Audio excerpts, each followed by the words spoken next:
Well, good morning, ladies and gentlemen, and welcome to you all to day 2 of the India Global Forum, where India meets the world and the world meets India. And welcome to the Founders and Funders Forum, where we are going to be talking everything AI today. My name is Laura Buckwell. Good morning, I'm Aarti Subramaniam. Thank you all so much for being here. For those of you who were here with us yesterday, welcome back. For those of you who are joining us for the first time, you've picked a cracking day to be here with us. And to all of us who are joining online, welcome. Please remember, we would love to hear from you. Do use the hashtag IGFUAE. Yes, and today we are going to continue to identify the new economic opportunities amid what is a rapidly changing world, with a key focus on AI. And to give you a bit of perspective, by the way, AI is projected to contribute $15.7 trillion to the global economy by 2030. And as His Excellency, the UA Minister of Artificial Intelligence, who was with us here yesterday, said, AI technology isn't just an option now, it really is a necessity. Indeed, it is. I want to say, none of what we're saying today has been written by ChatGPT, in case any of you were wondering. It's all us, not AI. But yes, as you know, we are increasingly in an integrated AI world. But are we going to adapt? Are we going to thrive? Are we prepared to face those challenges? In an increasingly integrated AI world, what are the possibilities? And absolutely, what are the pitfalls is what we're going to be discussing today. It sure is, and let's find out some more, shall we? So, Aarti, it's over to you. I believe you've got a great discussion to kick off day 2 for us. So, thank you so much. Yes, thank you so much, Laura. Well, Y2K, I'm sure a lot of you have heard the term. For our young audiences who probably haven't, it was prophesized to be the end of the world, this apocalyptic situation where, because of a technological glitch, the world's going to come to an end. No spoilers, that did not happen. It was supposed to happen in 2000. But we did see a glimpse of what that world could be like earlier this year when CrowdStrike crashed, and it affected, in a cascading impact, governments, hospitals. And in fact, I do want to do a quick check later this afternoon to find out if any of you were affected. But we saw the impact of that from Morocco to Melbourne, and it was quite grim. Are we prepared for another scenario of this nature? Well, we have our experts whom we're going to ask today. First, let me invite Mohamed AbuHamra, Chief Operating Officer, Digital Technology, DP World, GCC. A big hand, ladies and gentlemen. DP World are also our associate sponsors. Thank you so much. Thank you. Please have a seat.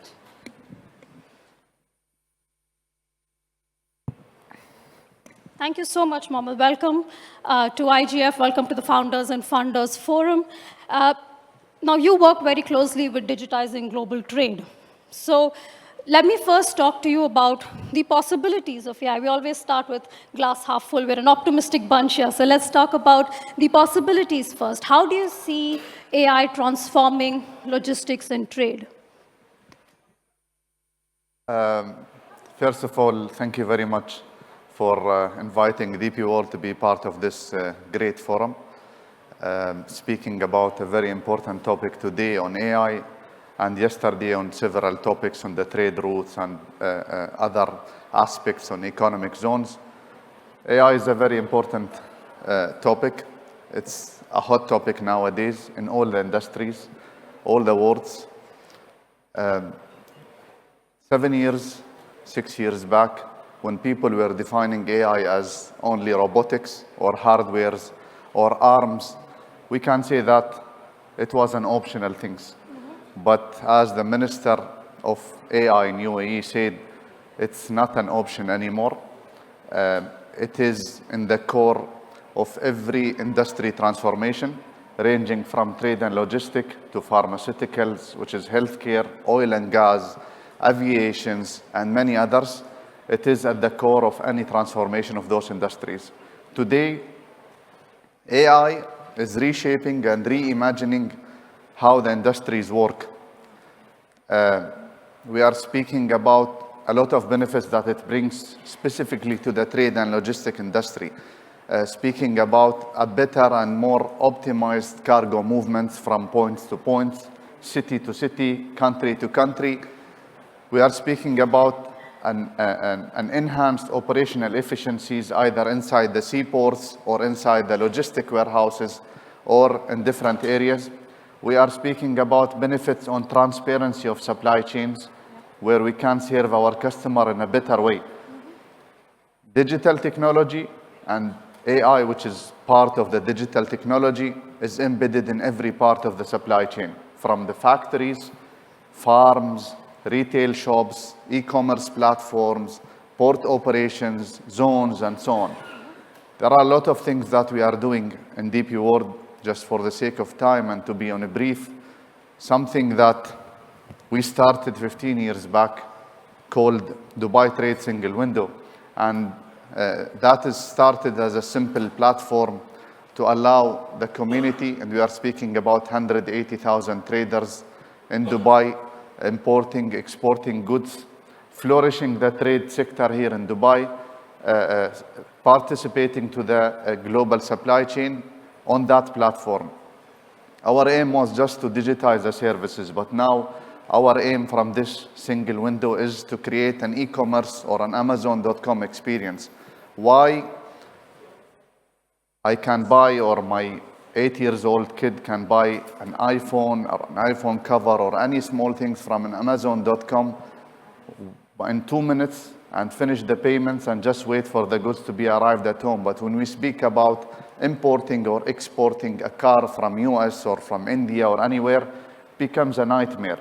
And people should go and see the middlemen, the freight forwarders, and pay extra charges, pay the middlemen for a complicated process. So our aim with the support of AI is simplifying the import and export process, creating those digital corridors that will boost the trade and logistics sector in Dubai. There are many opportunities that we are tapping in, and one of them is the inland transportation. Today, if we speak about one port in the whole global portfolio that we have in DP World, which is Jebel Ali Port, and it's the 9th to 10th largest port in the world in terms of volume, there is a huge complexity in the inland transportation. The process today is dismantled. We have the transporters, we have the truck drivers, we have the port authorities and port operators, we have the governments, we have the authorities, RTA, and so on. All are speaking in different places, dismantled manual processes. Today with AI, we created an AI-packed platform called Cargo Waves that simplify and reduce the cargo delivery time by 40%, having a full coordination between all those stakeholders, creating the job very simple. A final use case that we are doing to enhance and boost the supply chain and trade industry in Dubai and globally. Just 2 months or 1 month back, we won an award, the UAE AI Award, in one of the computer vision advanced software that we build internally called Tanbih. Tanbih in Arabic means alarm. It's a computer vision software that reads the pictures, analyze them. We have trained it by 500 plus hours. Now it can detect fires for safety aspects. It can detect PPE compliance for the operation, putting in mind the heavy operation we have in the ports. It can detect traffic and many, many others. So those are just an examples to show how AI is closely embedded in each angle and each piece of the supply chain and logistic industry. Right. Now, we don't know quite yet what the final frontier of AI and technology will be, but what at least is the next frontier, in your opinion, on AI in trade and logistics? I think in a world that AI is embedded in each and every piece, today it's a decision or it's a call by the organization either to be an early adopter of AI or just wait for the technology to mature and just implement it and buy it and then having it in a safe way. There are a lot of things. Today we are speaking about a fully autonomous supply chain. And this was just a dream a couple of years back. We started seeing it after COVID. We were speaking about supply chain resilience. People understood how important is supply chain resilience to sustain nations. We are not speaking only about AI or technology-packed supply chains and so on. We are speaking about sustaining the nations, moving goods, moving medicines all over the world. And that appears during COVID. AI will allow us to create those autonomous supply chains that are divided into different verticals. The first vertical will be autonomous vehicles. This is one of the latest advancements that we can see it. Having an autonomous vehicles, moving the cargo from warehouse to the port without the drivers, without human interventions, having an optimized routes that will save time, make the process more efficient. In addition to that, having an AI-packed platform for a better customer experience, supported by blockchain, fully automated warehouses. Today, yes, it is there. We see it some part of the world, in India, in US, in Dubai maybe, but still the fully integrated ecosystem between the port, the roads, the warehouse itself is still missing. So the advancement of AI will help us to do so. Many advancements will be there that will really improve and remove the stereotype that people are always saying about the logistic and supply chain industry, that it's lagging in terms of technology adoption. So we are seeing it, we are living it, and we are adopting it. All those advancements are there, but with those advancements come certain pitfalls. And we have a wonderful panel, and let me just invite onto stage Rajesh Nambiar, President of NASSCOM India, please, and also Alexander Khanin, CEO of the Polynome Group. Onto stage, we're going to be discussing, of course, whether we're ready, we're not. Thank you very much. Thank you. Oh, sorry. Thank you. Would you please have a seat? Thank you. Before I get to you, gentlemen, just very quickly, quick poll of the audience. How many of you were actually impacted by CrowdStrike? Just a quick show of hands. Was there anybody? Okay, one. Wow, two. We have quite 2, 3, 4, 5, 6. Okay, not bad, not as grim as probably many people thought. So perhaps we are quite insulated from the tech crash. We are Y2K ready in case something like that happens again. But let me start with, in fact, all of you first. Starting with you, Alex. Do you think CrowdStrike was an aberration? Is it a sign of things to come? And should we be prepared for it as a little precursor? You mean the accident about CrowdStrike, right? Yes. Yeah. So actually, it's the sign of some fault architectures. So the initial architecture, when hundreds of companies were fully dependent on some cybersecurity, AI, and in general cloud architecture, was incorrect bet. So and it's a strong signal that all companies and all countries should think about some sovereign AI and IT landscape, because when we talk about AI, it's usually cherry on the top. But the fundamental problem is architecture. So, so this landscape of CrowdStrike applications. So when, let's say, Delta Airlines, so they lost almost $500 million because of this failure. In general, so companies lost more than $10 billion. And it was the cost of just applying incorrect configuration to the CrowdStrike update. So, so it's a strong signal that every company should have their sovereign AI and IT landscape, and they should have they should increase investments in redundancy of IT infrastructure. So it means they should work on offline models. So it should be possible when you have updates from the cloud provider, but in the same time, you should have some offline, like fully ready applications. Yeah, so I think, so this is the only way how you can survive. Yeah. Rajesh, let me take that to you now. You know, just one loose screw that can derail a train and result in a massive accident. That's almost what we saw, right? Obviously, in the technological, I'm just using that as a metaphor. But do we have, what Alex is saying, some offline security measures in place, and how realistic are they? Today, if you don't have, your digital wallet, you still have cash. What is the equivalent in that sense in today's world when it comes to technology? Hope this bike works. Look, since you talked about CrowdStrike, it's a great example of how, when the whole CrowdStrike was actually meant to protect in many ways the cybersecurity, and as Alex was very beautifully mentioning, it was supposed to protect the whole system, and eventually it ended up. The analogy I have is that if you hire a bunch of let's say a security team or something to protect your house, and by mistake they kind of light your house on fire, right? That's exactly what happened. Clearly not intended, but certainly that's what happened. I think it goes back to, one is having a bit of a balance between speed and quality.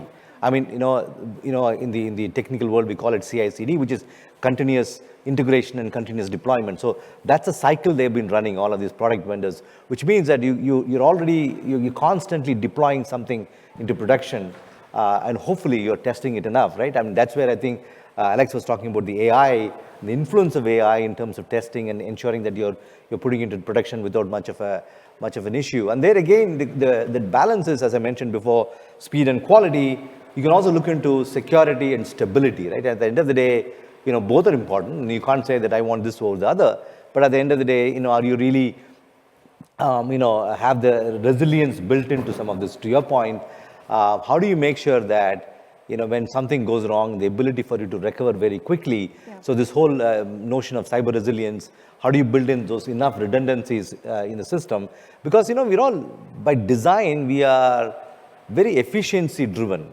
We want our system to be efficient. So redundancy is not a very nice thing for people to go after, right? So they want to reduce redundancy and make sure that you're super efficient. But in this world, I think that is probably not, I mean, if at all there is something which even the COVID-19 taught us, it is not to be totally go into the extra edge of resilience, edge of efficiency, but also look at resiliency as a measurement. So you got to balance it out. How do you make sure that you can't put all your eggs in one basket? The same way, when you create systems, create enough redundancy so that the resiliency angle, the stability angle, the ability for you to get back into action pretty quickly becomes that much more important as efficiency, as important as everything else that you're going to be doing. But is that a bit of a paradox where you mentioned resilience? Does that resilience also come, and Mohamed, I'll take that to you as well, does that resilience also then come from using AI to fix problems created by AI? Sorry. So, go ahead and then I can... No, 100%. So I think when we talk about AI and cybersecurity, yes, there are two ways of looking at it. One is cybersecurity for AI. Do not mistake that for AI for cybersecurity, right? These are two different things, completely different things. Let's talk about the first one. How do you make sure that there is enough security built into AI systems? Why? Because AI, by definition, it is about dealing with enterprise data mixed with LLMs and everything else. So you've got to have plethora of opportunity for you to have data leaks, data security issues. You have a bunch of things happening because of the fact that you're deploying AI at scale.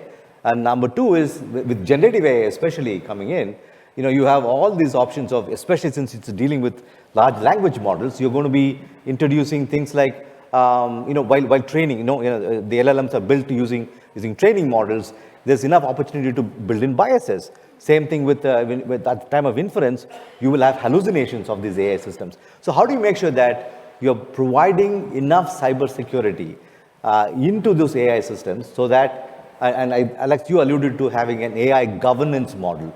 How do you make sure that these systems that you're building, not at the end of after you're built, but while building, ensuring that enough security is built in so that you get the right leverage. To your point, now AI for cybersecurity. Cybersecurity today, and I have no doubt in the future, will 100% depend on the AI-based cybersecurity systems. And why is that important? Because look, at the end of the day, if you look at the cybersecurity world, the one thing which people are concerned about is the ability for you to have a very, very seamless cybersecurity management, whether it is identity management, whether it is access management, whether it is in terms of having the cybersecurity on the data, all of that is better managed through an AI system rather than human beings or the traditional IT systems, because of the fact that there's volumes of data. The ability for you to detect an incident, the ability for you to process such a volume of data is only possible with AI. And hence, AI is much more important for cybersecurity than anything else. Yes. Yes, Alex, problem and solution. Sorry, Mohamed, I'll give you the final word. That's fine. Yes.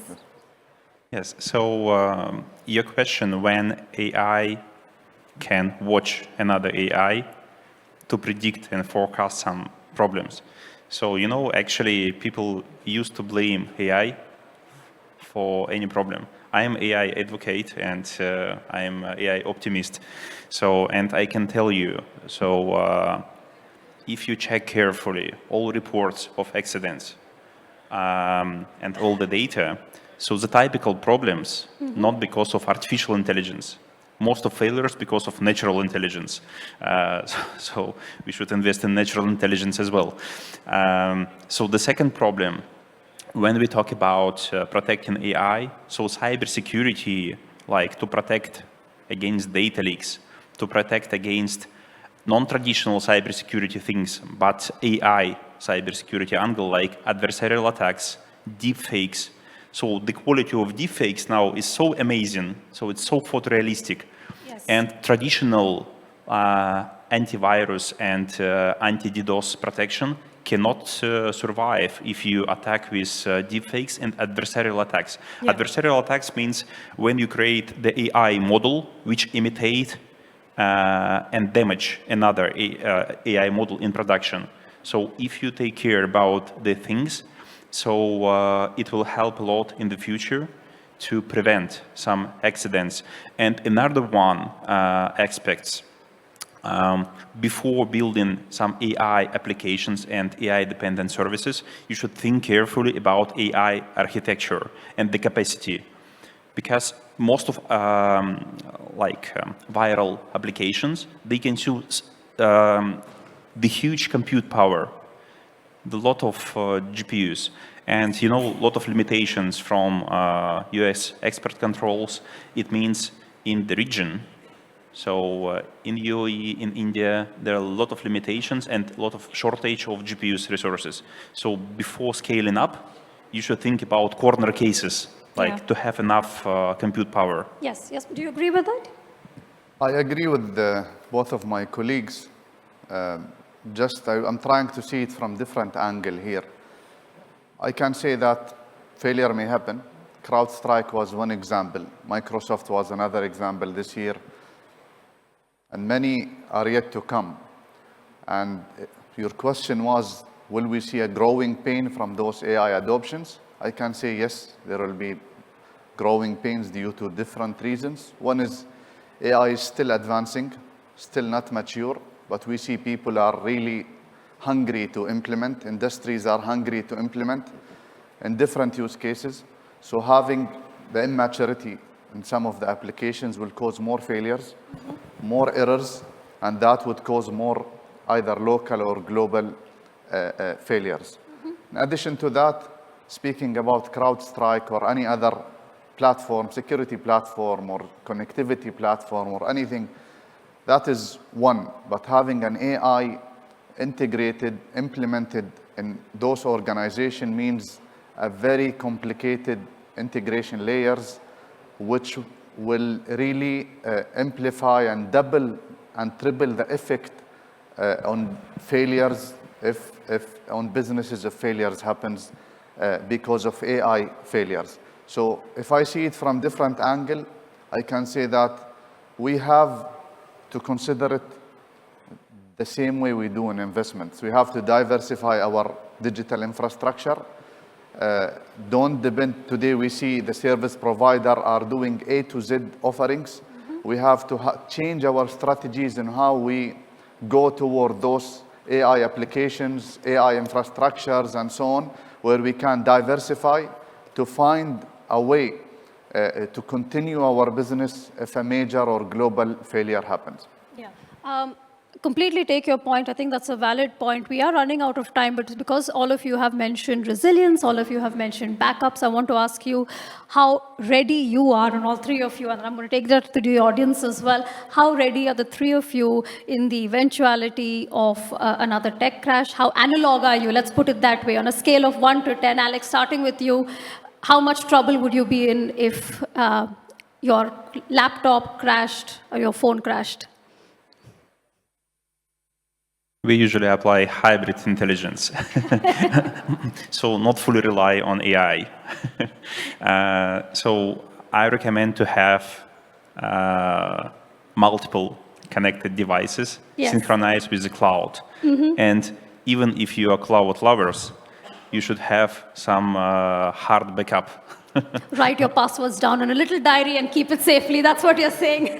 Yes, Rajesh. No, look, I think the alternative for AI or technology is not going back to analog, right? I mean, alternative is probably yet another system in many ways. So yes, I mean, as long as you have a strongly built redundancy and then the resiliency that you created, whether it's your personal life or otherwise, I think you'll be fine. I don't think there is this doomsday thing situation of none of which is digital will stop working, will probably be unfounded in many ways. But having said that, I thought your question was also around how analog you are. So I think there are lots of areas where you do not want digital. For instance, I'm probably one of the very few people, I still like to hold a newspaper and read it in the morning, right? So that is something which you may or may not have digital. I like to look at an art which is done by a human being. It's not necessarily, even though the AI and generative AI today can generate probably close or maybe better art than many of the human beings, but still, that's some of the creativity you still want the human beings to do. You don't want to have a food cooked by a machine. You want a food cooked by some good chef. So some of these things which you still want to preserve in your mind, the analog nature of what you were saying, but broadly, I mean, you cannot resist technology. Beyond a point, I think there's enough redundancy built in within technology. So the answer for your crash on your systems is not analog at all. Crash for systems is another system. In another system, yes. Final word, Mohamed, how analog are you? Are you ready? On a personal level, to be honest, no one is ready. We just need to evolve our proactive risk management approaches on how we address things. Last week I was in Switzerland. I was going to a mountain, driving my car with the family. I had a blackout area disconnection of 20 minutes in my phone. I felt that I passed away. I lost the whole world. Just 20 minutes. 20 minutes exactly. My wife was asking me, let's check on our children, let's go back. It's exactly 20 minutes. So this shows how ready we are. Yes. The more integrated our life is getting with the digital world, with the digital innovations, the more our organizations are getting integrated. AI now is coming on top of this to make it more complicated. A lot of benefits are there for businesses, industries, government, and personal levels, but still there will be a lot of pain areas that we need to address them one by one together as one ecosystem, not alone. Perfect. And I have just one final question for the audience because I'm completely out of time and also in trouble for that. But just one final question to check with you how ready you are. Unfortunately, not for questions, but I'm going to ask you all one question if that's okay. Sorry, we're out of time. Very quickly. And I promise you, I'm not planning to steal your wallets. How many of you have cash in your wallets in case, there is no digital payment failure? Wow, well done, everyone. So if your wallets don't work, at least you have cash. So well done, at least you are ready.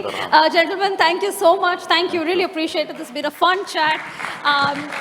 We have run a bit over, so thank you. Thank you so much. Thank you. Thank you.